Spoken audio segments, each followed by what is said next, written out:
Wix hat mal wieder was ganz Neues rausgehauen, und zwar eine sogenannte Übersichtsseite für LLM-Optimierung. Das heißt, hier hast du im Dashboard unter SEO nicht mehr nur SEO, sondern auch Daten zur Optimierung für Maschinen, KI-Sichtbarkeit, wie zum Beispiel ChatGPT, Gemini, Perplexity und Claude. Das hier ist eine Demo-Seite, hier siehst du erstmal nichts und wahrscheinlich, falls du da noch nie dran gearbeitet hast, wird es bei dir genauso aussehen. Bitte nicht SEO nicht beachten, doppelt verneint. Ne, das hier muss weiterhin gepflegt werden, aber nun hast du hier die Möglichkeit, mehr über deine KI-Sichtbarkeit zu erfahren. Du findest das alles hier im Dashboard unter SEO und auf der rechten Seite hast du hier nochmal einen blauen Button, dann klickst du da drauf und dann kommst du tatsächlich auf die Unterseite für die AI Visibility Overview. Ich habe ja gesagt, das hier ist eine Seite, die ist noch nicht mal veröffentlicht, das ist so meine Demo-Seite, aber hier würdest du einfach sehen, wie deine Sichtbarkeit und Darstellung auf verschiedenen KI-Plattformen betrachtet wird. Es ist vielleicht auch interessant zu erwähnen, dass diese Funktion noch nicht alle haben, aber soll nach und nach ausgerollt werden.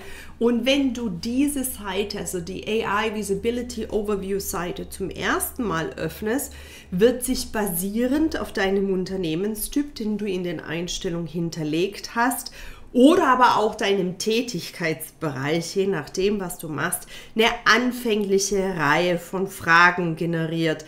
Und das erstellt die KI und sie spiegelt potenzielle Fragen wider, die deine Zielgruppe auf den KI-Plattformen stellen könnten. Und dann hast du hier den Score bezüglich der Erwähnungen auf diese Fragen, und selbstverständlich sollte das Ziel sein, da eine 100 zu erreichen, und jede Frage gibt dir, also die dir halt eben die KI vorgibt, gibt dir Analysedaten zu folgenden Bereichen, ob eben dir deine Webseite in der Antwort von der KI erwähnt wurde oder nicht.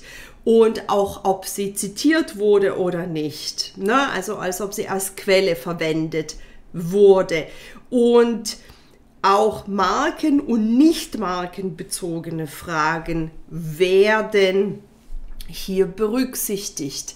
Nun ist es aber so, dass manche dieser Fragen für dich absolut nicht relevant sind oder für deine Zielgruppe nicht relevant sind. Dann kannst du hier auf Fragen klicken und diese verwalten.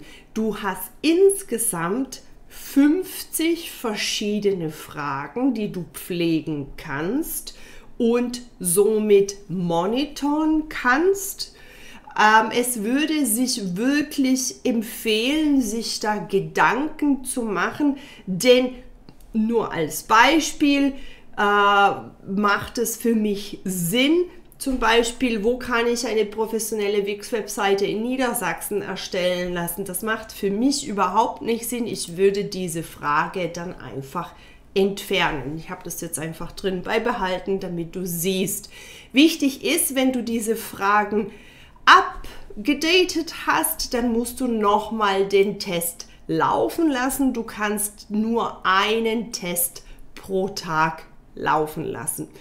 Hier, wenn du weiter runter scrollst, siehst du Konkurrenten nach Sichtbarkeit, Score, top verweisende Quellen, also Quellen, die auf dich verweisen. In meinem Fall ist es sowohl Wix als natürlich meine Startseite, YouTube und weitere Quellen.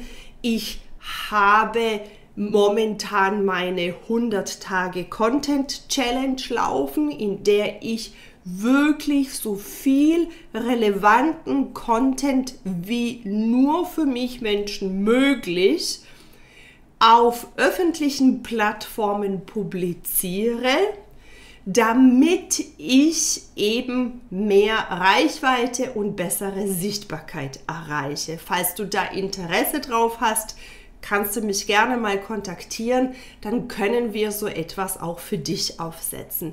Dann gibt es einen Punkt, der ist wirklich sehr interessant, und zwar, wie ist deine Markenwahrnehmung? Bitte das Ganze wirklich mit gesundem Menschenverstand annehmen, denn nur weil hier etwas steht, heißt nicht, dass es 100%ig korrekt ist. Das heißt, das ist die Interpretation, wie jetzt ChatGPT deine Marke beschreibt oder wahrnimmt. Ne? Also hier hast du eben die Möglichkeit, diese Markenwahrnehmung einfach mal sich anzuschauen, was sind die Schwächen, was sind die Stärken, und sich dann überlegen, spielt es für mich eine Rolle oder spielt es für mich eben keine Rolle. Ne? Und wichtig insbesondere ist, dass halt das alles hier im positiven Bereich ist. Dann hast du noch etwas, was nennt sich Traffic and User Queries. Hier habe ich einfach noch nicht gesehen, was daraus kommt. Ich glaube, dass es alles noch so ein bisschen im Beta ist, aber es gilt es zu beachten. Wichtig für mich ist, dass ich in der allgemeinen Übersicht meine Crawling-Zeiten und Aufrufe über die KI durch diese Content Challenge tatsächlich deutlich gesteigert habe. Im Augenblick bin ich in den letzten 30 Tagen ab 40% und das Ziel ist, das noch weiterhin auszubauen. Jetzt wird natürlich so als allererstes die Frage kommen, okay, ich will das auch, aber wie kann ich meine KI-Sichtbarkeitswerte verbessern? Es gibt jetzt keinen auf Knopf drücken Antwort, sondern es ist so, um die Sichtbarkeit deiner Webseite auf KI-Plattformen zu verbessern, solltest du dich primär auf die Verbesserung deiner SEO konzentrieren. Also eine starke SEO, alle Regeln einer starken SEO tragen dazu bei, dass deine Webseite in relevanten Antworten angezeigt wird, die von den KI-Plattformen generiert werden. Das heißt allerdings aber auch, weil sich SEO ebenfalls gewandelt hat, ist, dass du nicht nur auf der Webseite präsent sein solltest, sondern eben auch andere öffentliche Plattformen mit relevanten Content bedienst, die wiederum auf deine Webseite verweisen. Übrigens kannst du deinen Progress, also deine Entwicklung, auch verfolgen. Man kann nämlich, wenn man auf das Datum in dem Dropdown-Menü klickt, kann man so auf die letzten 5 Testergebnisse zurückgreifen. Das heißt, man hat dann die Möglichkeit zu sehen, wie sich die Sichtbarkeitswerte entwickelt haben. Finde ich eigentlich sehr interessant, wenn du das Ganze strategisch angehst. Und als letzten Ratschlag würde ich wirklich sagen, schau dir ganz genau deine Zielgruppe an. Du darfst durchaus die KI bemühen, um die Frage zu stellen, was für Fragen sie stellen würden, damit du mit deiner Dienstleistung gefunden wirst und du dann diese Fragen in Form eines Contents oder Angebots auf der Webseite schreibst. Denn das ist viel wichtiger, als wenn du eine gute Sichtbarkeit hast auf eine Frage, die nicht wirklich relevant für dein Business ist.